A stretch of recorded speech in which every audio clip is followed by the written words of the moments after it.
नन्ही चींटी जब दाना लेकर चढ़ती है, नन्ही चींटी जब दाना लेकर चढ़ती है, चढ़ती दीवारों पे 100 बार फिसलती है।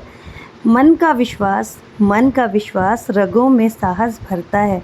चढ़कर गिरना और गिरकर चढ़ना ना अखरता है।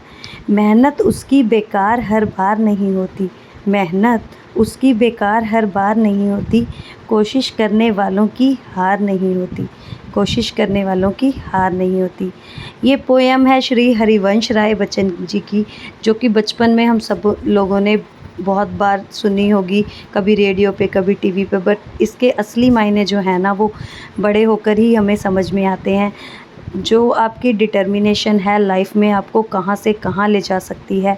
जितने भी महान इंसान हुए हैं, जैसे कि श्री प्रधानमंत्री मोदी जी को ही ले लीजिए, अगर उनकी डिटर्मिनेशन, उनका लगाव नहीं होता तो एक चाय वाले से एक प्रधानमंत्री होने का सफ़र तय करना बहुत ही मुश्किल था।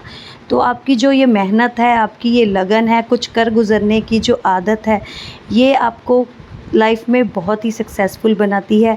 और आज का इसी पॉजिटिव सोच के साथ स्टार्ट करते हैं अपना ब्लॉग। और कैसी है मेरी यूट्यूब फैमिली, कैसी हैं मेरी माएँ, मेरी बहनें, मेरे दोस्त और मेरे भाई। उम्मीद है सब स्वस्थ होंगे, मस्त होंगे और ज़बरदस्त होंगे। और आज एक नई सुबह की शुरुआत फिर से हो गई है और घर के जो काम हैं वो प्रायोरिटी पर हैं मेरे।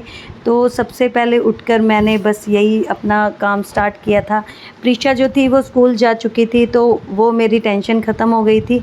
और यहाँ यूवी और उसके पापा जो है ना इस टाइम पे सो रहे हैं। तो मैंने आज उठते ही सुबह ही नहा लिया था, क्योंकि बहुत सारे काम थे जो कि प्लानिंग के साथ ही हो पाते हैं घर में। जैसे कि कोई ग्रॉसरी लाना हो, कुछ भी करना हो, तो हमें उसके लिए प्लानिंग पहले से ही करनी पड़ती है, तभी हम घर को अच्छे से चला सकते हैं। क्योंकि एक हाउसवाइफ जो है ना वो कभी भी ऑर्डिनरी नहीं होती, वो एक सुपर वूमन होती है। उसको अपना घर संभालना, बच्चे संभालना, एक टाइम पे बहुत सी चीज़ें जो है ना वो करनी रहती हैं। तो बस यहाँ पे पूरे घर को मैंने अच्छे से साफ़ कर दिया। और यहाँ आप लोग देख सकते हो कि मेरा बेटा जो है ना ये मेरे साथ पूजा करवा रहा है। तो मैंने ना जब दिया जलाने के लिए माचिस वगैरह ली, तो इसमें देखा कि एक ही माचिस थी, तो बाई चांस से वो भी जग गई, नहीं जलती तो फिर मैं दूसरी लेकर आती यहाँ पे। बस मुझे यही हो रहा था कहीं यूवी उसको भी वेस्ट ना कर दे। और ये देखो, ये ना मैं यहाँ पे पूजा करने लगी तो ये मंदिर की जो घंटी है ना, ये इसको लेकर भाग गया था। तो मैंने जोत वगैरह कर दी। और जब भी मैं जोत करती हूँ ना, बिल्कुल मुझे प्रॉपर टाइम चाहिए। तो अभी देखो मैं यहाँ पे वही ढूंढ रही थी, और हमारी ना पूजा जो है वो हो चुकी है। तो मैं आ गई हूँ अब किचन में। और अभी प्रीशा के पापा ने जस्ट उठकर ही कहा, इस टाइम हो रहा था, आई थिंक 10:30 बज रहे थे, और मैं उठ गई थी 7 बजे। तो 7 बजे से ही काम मेरे स्टार्ट हो गए थे। इस टाइम पे मैंने अपनी चाय वगैरह ले ली थी। तो बस प्रीशा के पापा ने बोला कि मुझे जाना है जल्दी, तो बस उनके लिए खाना जो है वो रेडी करना स्टार्ट कर दिया था। सब्ज़ी वगैरह मैंने पहले ही काट ली थी और बना दिया है उनका रायता, बूंदी का रायता बना दिया था। तो बूंदी वगैरह दही डाल दी थी, तो वही मेरा रायता बन गया था। और यहाँ पे मैं सब्ज़ी बना रही हूँ शिमला मिर्च। तो सबसे पहले ना बस मिर्ची, जीरा, प्याज वगैरह डाल दिए थे, और उसके बाद डाल दिए थे आलू। क्योंकि आलू के बिना ना क्योंकि मेरे बच्चे हैं छोटे, तो फिर उनके लिए आलू डालने ही पड़ते हैं। और मिर्ची मैं भूल गई थी, तो मिर्ची मैंने बाद में डाल दी। और आटा मैंने लगा लिया था साथ के साथ। तो ना जब भी मैं काम करती हूँ ना, अगर पीछे से कोई डिस्टर्ब करता है तो वो काम जो है ना बिगड़ जाता है। और यहाँ पे देखो, मैं रोटी मैंने बना के गैस पे डाल दी थी, बट बाद में देखा कि गैस जो है वो बंद हो गया था अपने आप से एकदम। क्योंकि आज पता क्या कैसा मौसम हो रहा है, बाहर ना बादल से हो रहे हैं। और यहाँ पे आप लोगों को पता है कि किचन में ना सामने सॉफ़िट की विंडो है, तो वो ऐसा था कि हवा देखो चलती जा रही थी, उससे मतलब फ्लेम पे ना हवा आ रही थी। तो मुझे लग रहा था कि शायद पंखे की हवा है, मैं बार बार जाके देख रही थी। और इसी चक्कर में ना रोटियां जो है ना स्टार्टिंग में टेढ़ी मेढ़ी सारी की सारी बन गई। और मैंने अभी देखा तो सब्ज़ी जो थी, आलू मतलब मेरे हो गए थे, तो मैंने डाल दी, फिर शिमला मिर्च, नमक डाल दी, हल्दी डाल दी, ताकि बाकी जो है वो हो सके। और पीछे से ना प्रीशा के पापा की ना आवाज़ें आ रही थी कि मुझे खाना ला दो, उनको सब्ज़ी नहीं थी खानी। तो मैंने फिर रोटी ना बीच में ही रोक दी, और फिर साथ में जीरा जो था वो बचा, मतलब डालना था रायते में, वो बचा हुआ था, तो फिर मैंने उसी को भून के जस्ट उसको ऐड ही किया, तो हमारा रायता भी देखो बन के रेडी हो गया। अब मैं जा रही हूँ उनको खाना देने के लिए, और बाकी काम करूँगी मैं बाद में। अभी तुम्हारी नाक किस पे गई है, पापा पे कि मम्मी पे? मम्मी पे गई है, तभी तो इतना सुंदर है। प्रीशा आपकी नाक किस पे गई है? गंदी है, पापा की है। तुम्हारे पे गई है, पकोड़े जैसी नाक है, अच्छी। ये देखो पापा बेटी का जो है ना मिलन हो रहा है। जाओ दे दो पापा को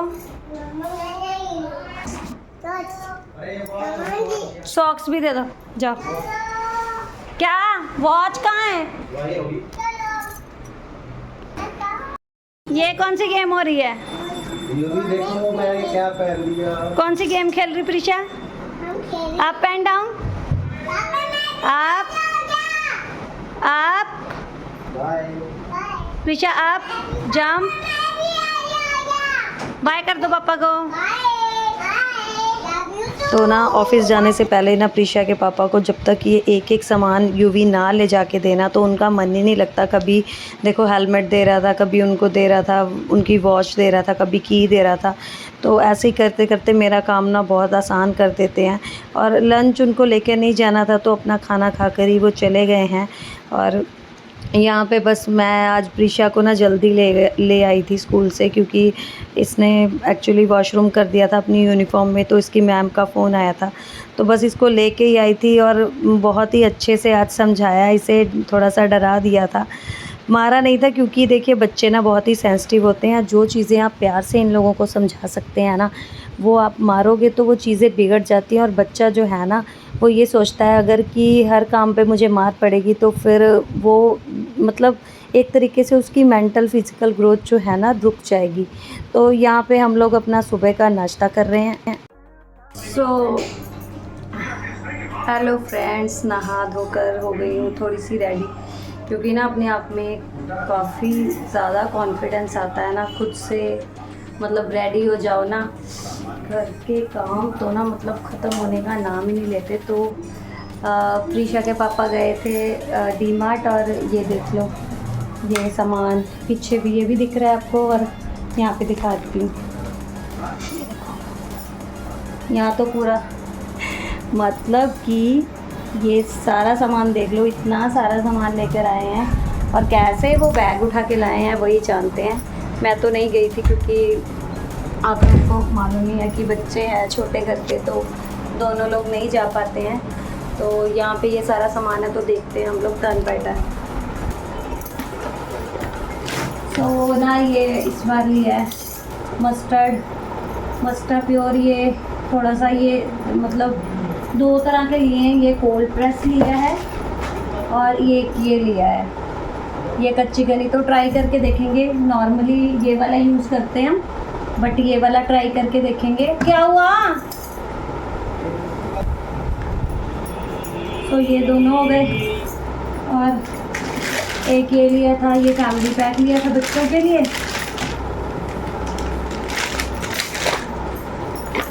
और एक ये लेकर आई हूँ मैं, ये है कप्स हैं विद ट्रे, ये दिखाती हूँ आप लोगों को।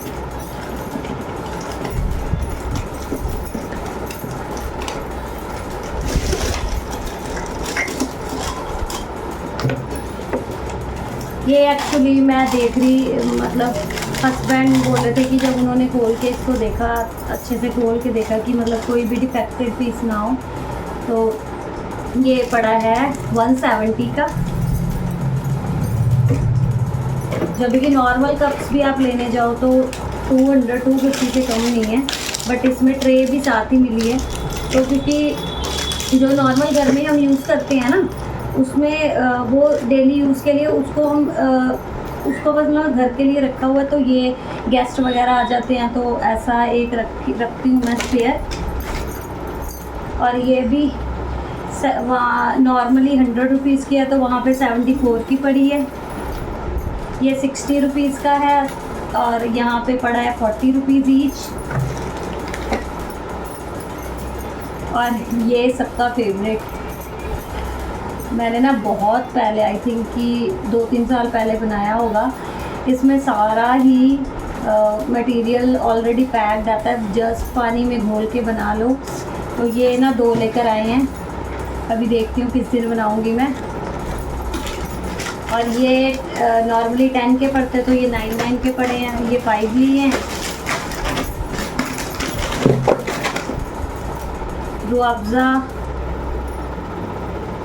रूअफ़ज़ा का प्राइस है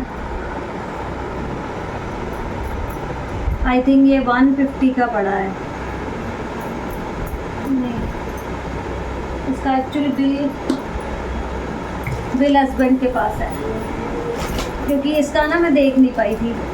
और ये पड़े हैं हमें 85 के 10, तो 2 लिए थे ये एक जैसे, क्योंकि बच्चों के लिए तो चीज़ें जो है ना वो कम नहीं होनी चाहिए। ये था बच्चों का, और एक ये बच्चों के लिए ये भी, ये आई थिंक पड़ी है 45 की। ये है, इसका प्राइस है 105, बट आप मानोगे डी मार्ट में 89 रुपीज़ में ये अवेलेबल है। और ये फेवरेट है बच्चों का, ओरियो। और ये भी आई थिंक इसका प्राइस 125 है, तो ये 88 का पड़ा था। ये है, इसका प्राइस 180 है और ये पड़ा है 150 का। तो बहुत ज़्यादा ही डिफरेंस है, क्योंकि नॉर्मल शॉप से हम लेना काफ़ी ज़्यादा महंगा, 1 रुपये भी नहीं छोड़ते MRP पे। तो ये है, ये देखो अचार ख़त्म हो गया था, मम्मी ने जो भेजा था वो ख़त्म हो गया है, तो अचार तो चाहिए होता है घर के लिए, तो ये भी मैंने मंगवाया। और ये है 170 का, नहीं 195 का है, तो ये हमें पड़ा है 145 का, मतलब 50 रुपीज़ का डिफरेंस है। और ये आप मानोगे ये कितने का पड़ा, 50 रुपीज़ में 2। काफ़ी फ़र्क है यार डी मार्ट से। और बासमती राइस ये लाए हैं 2.5 किलो होंगे, तो 47 के हिसाब से लाए हैं। और नॉर्मल शॉप्स में बासमती जो फुल होता है वो मिलता है 70 रुपीज़ का, तो वहाँ पे 47 में लाए हैं। और ये इसमें ज़्यादा डिफरेंस नहीं है, 28 है प्राइस और 26 का पड़ा ये हमें। और जीरा का भी ऐसे ही था, जीरा ये 100, क्योंकि ज़ीरा भी महंगा हो रहा है। ये है 100 ग्राम्स की पैकिंग आई है, नॉर्मली जो है 100 ग्राम्स की 110 है MRP, बट ये 88 रुपीज़ का पड़ा है। और ये जो हैं ये भी 9 रुपीज़ ईच। तो दैट्स इट, बस ये आटा दिखाना है आप लोगों को। तो लास्ट टाइम भी ना हमने गेहूं वाला आटा यूज़ किया था पतंजलि का, तो काफ़ी अच्छा, मतलब इतना ज़्यादा फ़र्क नहीं है आशीर्वाद से, क्योंकि आशीर्वाद में लास्ट टाइम से यूज़ करती थी, तो इतना ज़्यादा फ़र्क नहीं है। मतलब रोटी इसकी भी बहुत ही अच्छी बनती है। और आशीर्वाद और इसमें बहुत ज़्यादा डिफरेंस है, वो है 425 का। आई थिंक 425 का तो नॉर्मल शॉप्स पे है, वहाँ पे 409 का लिया था लास्ट टाइम, और लास्ट टाइम लिया था। और इस बार ये लिया है, पिछली बार मतलब पिछले मंथ जो लिया है वो 352 का लिया था, और इस बार भी 352 का ही है। तो इसमें ना बहुत ज़्यादा फ़ायदा हो जाता है आटे में। सो ये सारा कुछ जो है, जितना भी ये सारा सामान था, अंडर 2000 रुपीज़, इतना सारा आप लोग देख सकते हो, देख लीजिए। सारा का सारा राशन अंडर 2000 ही आया है। सो डी मार्ट तो बहुत ही ज़्यादा सस्ता भी कह सकते हो आप, बट ये हो जाता है ना कि जब आप छोटी मोटी चीज़ भी लेने जाओ ना, तो क्रॉस सेलिंग हो जाती है। मींस कि जैसे बच्चों के लिए बहुत सारा सामान जो है एक्स्ट्रा ले हो जाता है, जैसे ये फालतू है, मुझे नहीं लगता ये ज़्यादा ज़रूरी है। हाँ ठीक है, टॉफ़ीज़ वगैरह तो बच्चे नॉर्मल डेज़ में एक आधी खा लें, जूस का भी यूज़ है, बट अभी बच्चों को ये चीज़ों की ज़रूरत नहीं है। बट ऐसा होता है कि हम लोग बीइंग अ पेरेंट्स ये होता है कि बच्चों के लिए जो चीज़ हमें अवेलेबल नहीं हुई है वो बच्चों को तो ज़रूर मिले। So that's all.